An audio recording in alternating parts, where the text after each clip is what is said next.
Entonces, después de 33 años de trabajar allí, empecé a escribir. Fue cuando abrí este blog que se llama Maquilas que Matan, y allí empecé a poner pues pequeñas historias de vida, empecé a tratar de ficcionar, y también al mismo tiempo empecé a ir a talleres literarios, ¿no? Para aprender herramientas que me ayudaran a escribir mejor, ¿sí? Sí.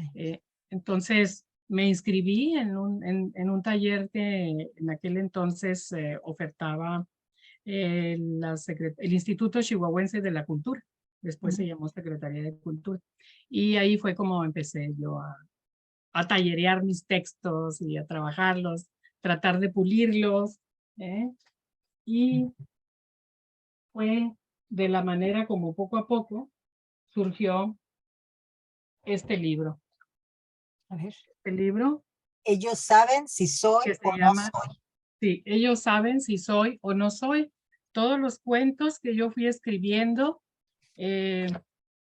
pues me dijeron, ¿por qué no los mandas a concursar al Premio Publicaciones de Chihuahua? ¿Verdad? Es un concurso estatal, y dije, bueno, pues pienso que todavía no estoy lista, pero bueno, pues voy a hacerle la lucha, ¿no? Había ganado antes un concurso de cuento aquí local, y dije, bueno, pues a lo mejor no lo hago tan mal, pero aparte descubrí que me gustaba hacerlo, que me apasionaba, que me interesaba seguir investigando, y lo bonito de escribir también es que te obliga a investigar sobre el tema que estás escribiendo, a investigar el vocabulario, el lenguaje de los personajes. Y entonces eso me dio pues una vida interior muy rica, ¿no? Y dije, tengo que seguir haciendo. Entonces mandé esa compilación de cuentos y pues gané el concurso, y fue como me publicaron este libro en el 2013. Ya habían pasado algunos años desde que me había salido de la maquiladora, ¿verdad? Y entonces en este libro yo le tengo mucho cariño, eh, porque precisamente están muchas de las historias de la maquiladora, que son pues lo que yo conocía en ese momento, muchas anécdotas que conocía, pues las hice ficción. Algunos de los cuentos son fantásticos, porque encontré también que a veces la fantasía pues me permitía describir mejor los hechos que quería narrar, ¿no? Entonces, aquí en este cuento vamos a encontrar muchas historias que tienen que ver con la vida de los trabajadores en la maquiladora. A mí me interesaba y me sigue interesando eh, contar lo que sucede dentro de las fábricas, que veamos a los trabajadores no como esclavos, no como un número de reloj, que así es como se nos identifica a los trabajadores. Pidia García es el número 550, ¿sí? Sí. Y yo quiero que los veamos trabajando, y que los veamos contando sus problemas, contando sus historias, y eso es lo que intenté en este libro, ¿sí? Que por cierto es uno de los que creo que hasta ahora más ha gustado, ¿no? A la gente. Al mismo tiempo, yo empecé a escribir. Aquí teníamos una revista en Ciudad Juárez que se llama Paso del Río Grande del Norte, que iniciaron aquí dos maestros de la Universidad Autónoma de Ciudad Juárez, y que tenía la intención de recopilar textos de escritores noveles de la ciudad, ¿no? Para darles un espacio y que pudieran ellos publicar sus textos. Ya sabemos que la publicación es muy complicada, es muy difícil, entonces esto nos permitió, a mí en lo personal, empezar a publicar mis cuentos también y darme a conocer. Entonces, en esta revista, que creo que duró, ya no está activa, pero duró 22 números, publicaron 22 números, pues publiqué en muchos de esos números.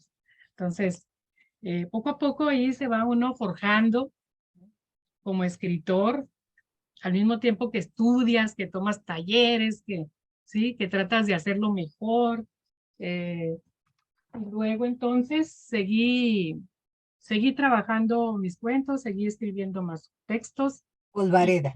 y luego salió este libro que se llama Polvareda, Ujú. donde de nuevo tenemos algunos cuentos que tienen que ver también con la maquila, pero ya me lancé hacia otras temáticas, ¿verdad? Ujú. Entonces, aquí está este también. Este lo publicó la Universidad Autónoma de Ciudad Juárez. ¿Sí?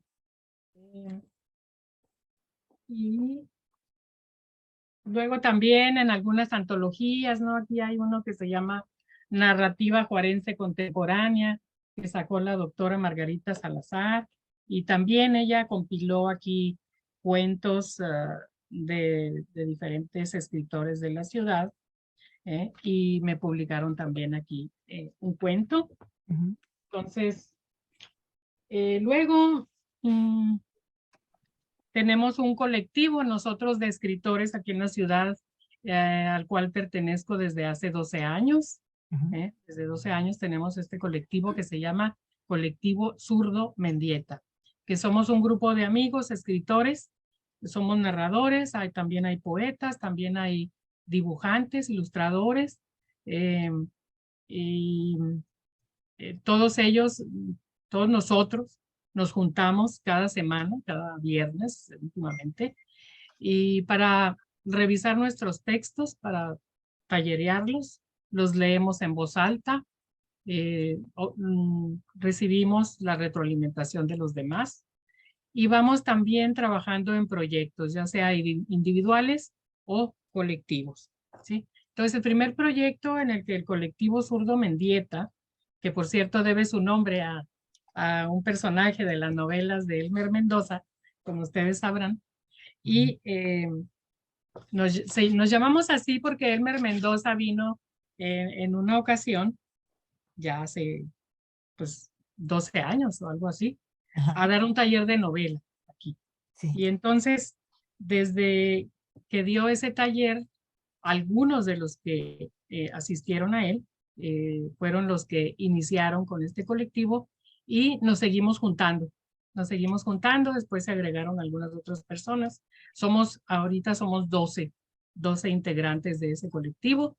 Y bueno, pues el primer proyecto colectivo que sacamos fue un libro que llamamos Manufactura, ahí jugando un poco Con con la manufactura. palabra, Ujú, ujú. manufactura, en lugar de manufactura de Sí. sueños, manufactura de sueños, que intentamos aquí incluir textos de diversos escritores de la ciudad Ujú. sobre la maquiladora. Aquí hay poemas, hay cuentos, inclusive tenemos algunas ilustraciones también en este libro. Qué bien. Este libro ya es de los que están agotados, ¿sí? Ujú. Este fue nuestro primer proyecto y bueno, pues nos dio muchas satisfacciones. ¿Eh? Y posteriormente, bueno, trabajando, publicando en diversas revistas, también digitales, por ahí Ujú. pueden encontrar si buscan. Ahí hay uno, por ejemplo, en la página que se llama Igitur. Ujú. ¿Eh? Ahí hay un cuento que pretende ser policíaco mío, Sí. que se llama Barrio Alto. Barrio.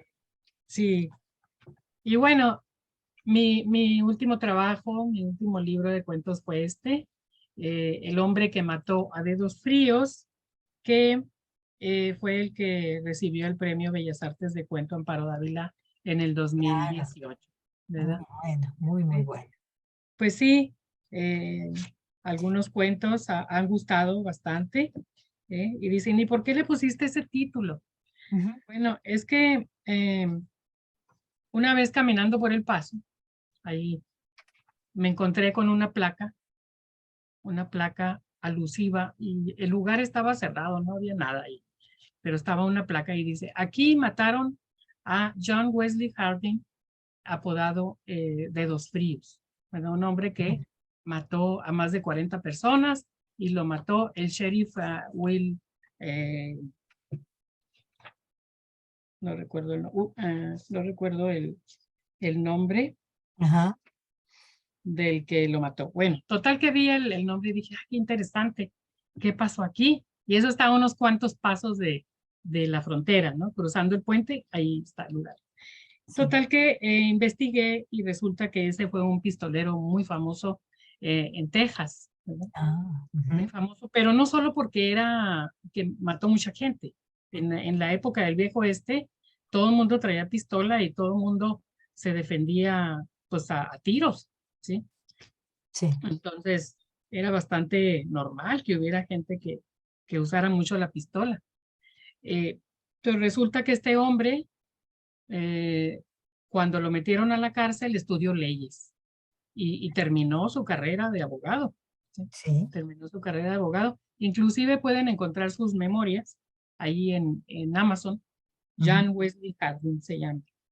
El hombre, o sea, apodado de Dos Fríos, ¿sí? Sí. Entonces, investigué y hay fotos de él, encontré su pistola que también hay por ahí, inclusive todavía hay ahí fotos de algunas cartas a las que él le disparó al aire, porque luego que salió de la cárcel se ganaba la vida Ujú. aventando así cartas al aire y luego les disparaba. Entonces, un personaje totalmente novelesco, ¿no? Y Ujú. dije, pues yo me gustaría escribir un cuento sobre esto. Y imaginé el día que lo mataron, ¿verdad? Más o menos investigando cómo estuvo la cosa, Sí. que fue una venganza, ¿no? Lógico. Y lo Ah, mataron, ahí lo mataron en una cantina, en El Paso, y es ahí donde está colocada la placa. ujú.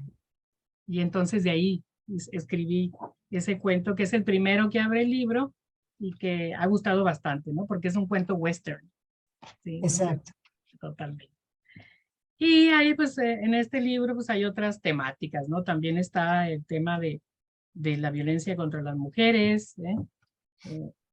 Que no lo puedo dejar aparte, ¿no? Porque es algo que siempre me está llamando, porque vivimos en este lugar violento, de crimen, de asesinatos a mujeres. O sea, siguen ocurriendo muchos asesinatos aquí en esta ciudad, lamentablemente. Entonces, yo creo que la literatura es lo que nos salva, ¿verdad? La literatura. Elpidia, yo te iba a preguntar, disculpa que Dime. interrumpa, y de hecho tenía, esa era mi primera pregunta, pero no sabía si hacerla o no, porque no quería, vamos, de alguna forma estereotipar a Ciudad Juárez ni nada de eso, porque sabemos que pues lo que uno sabe de fuera muchas veces está exagerado o tal vez no, no lo sé. Pero, por ejemplo, siempre que escuchamos de Ciudad Juárez fuera, pues bueno, no solo de Ciudad Juárez, pero bueno, sabemos de las muertas de Juárez, de toda esta violencia, ¿verdad? ¿Cómo es escribir en, en ese contexto? ¿No? O sea, tú eres escritora y de hecho yo ayer comentaba que para mí en lo personal, porque pues Matamoros también es violento, y para mí es muy difícil escribir sobre algo así porque me duele mucho, porque conozco mucha gente, o sea, todo eso, ¿no? Pero a la vez entiendo la necesidad de documentar todo esto. O sea, ¿cómo es? Explícanos, ¿de verdad es tan violento Juárez? ¿Es menos violento? O sea, ¿cómo es? Tú que estás adentro y como escritora, Ujú. ¿cómo, cómo vamos, cómo te sirve esto? ¿No? Sí, claro. Fíjate que con frecuencia me hacen esa pregunta, ¿verdad? Ujú. ¿Cómo es escribir en Ciudad Juárez y escribir sobre este tema, ¿no? Sobre Exacto. el asesinato de mujeres. Bueno, en primer lugar, no es que yo como escritora sienta que he normalizado la violencia, ¿no? O Sí. sea, definitivamente no es por ahí. Algunas, he notado que algunas personas dicen, pero ¿por qué seguir hablando de la violencia, de los asesinatos, si es algo que nos duele tanto? ¿Verdad? Ujú. O sea, ¿cómo, por qué, o sea, por qué no escribimos sobre otras cosas? ¿Verdad? Ujú. Pero yo creo que el escritor escribe sobre lo que le impulsa, sobre, o sea, la escritura es una pulsión, Ujú. ¿sí? Eh, Uno siente allí algo que le ronda, que le da vueltas, un tema que lo conmocionó y entonces no es que tú quieras tampoco dejar un registro, sino que quieres sacarlo de ti. ¿Verdad? Cierto. Eso es para mí, eso es lo que yo siento. Yo quiero sacarlo de mí y la manera que logro hacerlo, pues es escribiéndolo, así como a lo mejor un pintor saca sus emociones, las expresa pintando o dibujando. El escritor eso mismo hace, ¿no? Los asesinatos en Ciudad Juárez, desde que empezaron a ocurrir, tenían unas características en aquella época de asesinatos seriales, ¿verdad? Ustedes pueden recordar allá por los principios del 2000. Supuestamente lo que hemos llegado a saber después de tantos años, que esta serie de asesinatos seriales que tenían, eran con características realmente horrorosas, ¿no? De mutilación y todo eso, ¿no? Muy crueles, con mucha crueldad. Tenían que ver aparentemente con pactos entre autoridades, narcos, ejércitos, ¿sí? Y las sellaban de alguna forma, ¿no? Esos pactos matando mujeres, ¿verdad? O sea que las mujeres eran como una especie de pacto de sangre, ¿sí? Eso es lo que hemos llegado a saber, ¿sí? Al menos lo que yo investigué. Hay muchos libros que se han escrito y que he leído para poder llegar a esas conclusiones. Ese tipo de asesinatos cesaron con esas características, ¿sí? Sin embargo, siguen matando muchas mujeres, ¿sí? Por violencia doméstica, por cuestiones de drogas, pero todos los días seguimos viendo esto. Por ejemplo, hasta la fecha, en este año, ya van más de 80 asesinatos. Muchos de ellos son de mujeres. Este año solamente. Sí, en lo que va del año, fíjate. Está terrible, terrible, ¿sí? Entonces, el problema sigue existiendo, ¿sí? Y esto pues nos horroriza a toda la ciudad. Son crímenes que ocurren normalmente en la periferia, en las orillas de la ciudad, en zonas de mucha precariedad también, pero desgraciadamente siguen ocurriendo. Y a veces vemos que son feminicidios, es decir, que son asesinatos de mujeres por el solo hecho de ser mujer, porque se ensañan con ellas al verlas vulnerables, ¿sí? Entonces, sí siguen ocurriendo.